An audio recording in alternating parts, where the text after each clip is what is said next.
Hey, what's going on, everybody? We are out here at Cedar Tree Cemetery in Hackleburg, Alabama, and we are here to visit and pay our respects to another legend in music and an entertainer, Sonny James. He was great, wasn't he? Leave in the comments what some of your favorite Sonny James songs were. If this is your first time here, let me get the ad out of the way and say welcome. I hope you enjoy the video. If you do, please consider liking, subscribing, sharing, doing all those things. And if this isn't your first time here, hey, welcome back. I hope you enjoyed the video. I'm going to walk around. I'm going to see if I can't find anything interesting while we talk about his life, celebrate his life before we visit the grave. And yeah, let's just walk around the cemetery, see what we can find, and then we'll visit Mr. James's grave. As always, I'm terrible with words, so if I pronounce something wrong, please forgive me. I am a redneck from Alabama, so we do tend to say things a little different. Now, it seems as though it's a newer, modern type cemetery. Not a lot of older graves here. Everything seems, relatively new. But even though it is new, you do have beautiful pieces like this. He was a corporal in the Army in Korea. So Sonny James, born Jimmie Hugh Loden, he was born May 1st of 1928 on a farm outside Hackleburg, Alabama, where we are. By age 3, he was playing the mandolin and singing, and was dubbed Sonny Boy. And in 1933, the family appeared on a radio audition, which resulted in them being offered a regular Saturday slot on the Muscle Shoals radio station WMSD AM. The family was later billed as Sonny Loden and the Southerners, and was soon playing theaters, auditoriums, and schoolhouses throughout the southern United States. A lot of people tend to forget that before there was these huge arenas and amphitheaters, to make money, that's what you had to do. You played all the venues you could play. To this point, the musical appearances had been a part-time effort for the family, as they returned after each gig or tour to work the family farm. After a few years, the father decided they were professional enough to take the show full-time. So the father leased out the farm, and they took a daily spot on a radio station, KLCN, where they provided early morning accompaniment to the area's early risers. Eventually, the daughters married and the band disbanded. The parents returned to Hackleburg and opened a clothing store, where James worked while finishing his final year of high school.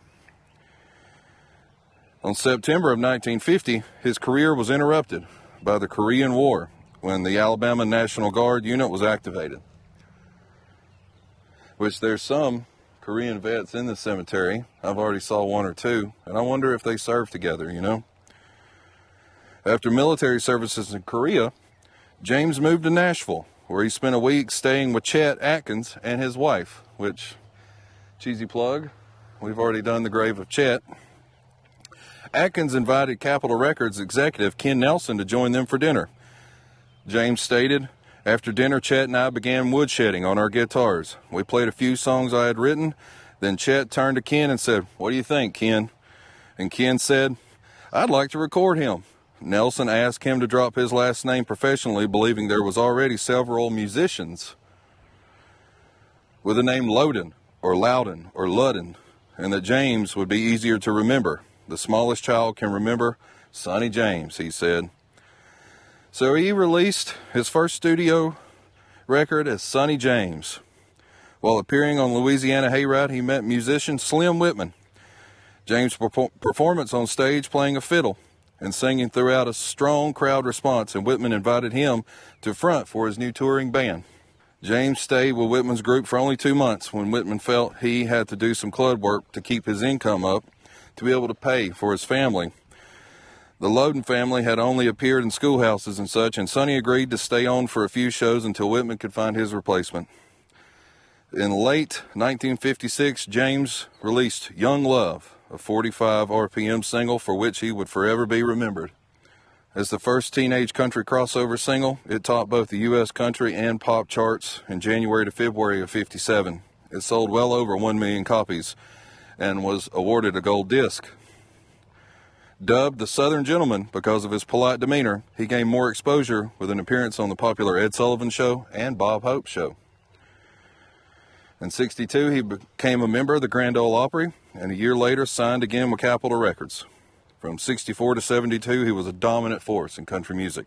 James and his Southern Gentleman appeared on the major TV shows during that period, including Ed Sullivan, Andy Williams, Glenn Campbell, Jimmy Dean, Mike Douglas, Merv Griffin, and so many more. He was also a multi-time guest on Hee Haw. Beginning in '67 with Need You and ending with Here Comes Honey Again in 1971, James recorded 16 straight #1 country singles. His career #1 total was 26, the last coming in 1974. It Is Wrong for Loving You. During his career, he had 72 charted releases. In '73, James also helped launch the solo career of Marie Osmond, producing and arranging her first 3 albums, including her smash hit, Paper Roses. There we go. Sonny, right there. James passed away February 22nd, 2016 in Nashville at the age of 87. He died of natural causes. And in February of '71, James was the first country artist whose music went into space. He made a special music recording for the crew of Apollo 14. How cool is that? So here we go. Sonny James. With his real name, Loden. This would be the family lot, I would imagine. That's his mom and dad that he toured with. It's his wife.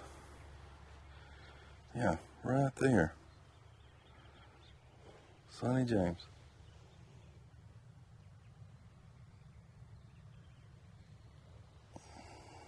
So yeah, the grave of Sonny James, right? How cool.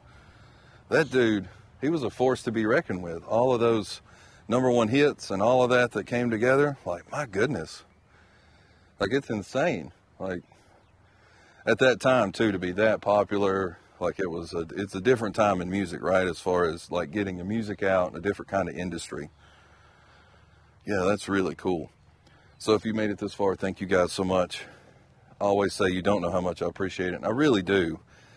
We have some merch, and I have the member section. I always try to plug all that stuff, and it helps, you and I get to these places and do the things that we do together. And it's maybe a little story time for Jason. We're breaking off a little bit now that we've saw Mr. Sonny's grave. But it always, when I come up through this area in Hackleburg, if you're not from here, let me turn the camera around. You see how everything it looks more flat, right? And in this area, yeah, they're up on a hilltop, so it does appear to be more flat. But in April 27th of 2011, there was an F5 tornado that come through here, and it pretty much took the town off the map. It was a very disastrous tornado, and it brings those memories back. Plus, I was affected from that tornado. We lost our house in that storm as well, and my goodness, it was something to behold that day. It was a heck of a day, to say the least. If I can find I have a picture of our door stuck in a tree. So yeah, I'm going to try to find that and put that in. And maybe I can find some footage of the tornado itself while it was up here. But I would imagine back in the day, there was probably trees all around this that, covered the cemetery, because it's very, very open. So yeah, that's story time with Jason. Sorry to do a tangent, but I just want you guys I like to, talk to you guys and just tell you a little history of myself too. Not just the history of these people, which that's probably what you're here to watch, but, crazy things happen, right? And so yeah, with all that said, thank you guys enough for watching. I really do appreciate it. It's fun that you and I get to go do all these things together. And let me do my cheesy little thing, right? You never know what you're going to find on the back roads. Thank you guys so much. I'll see you on the next one.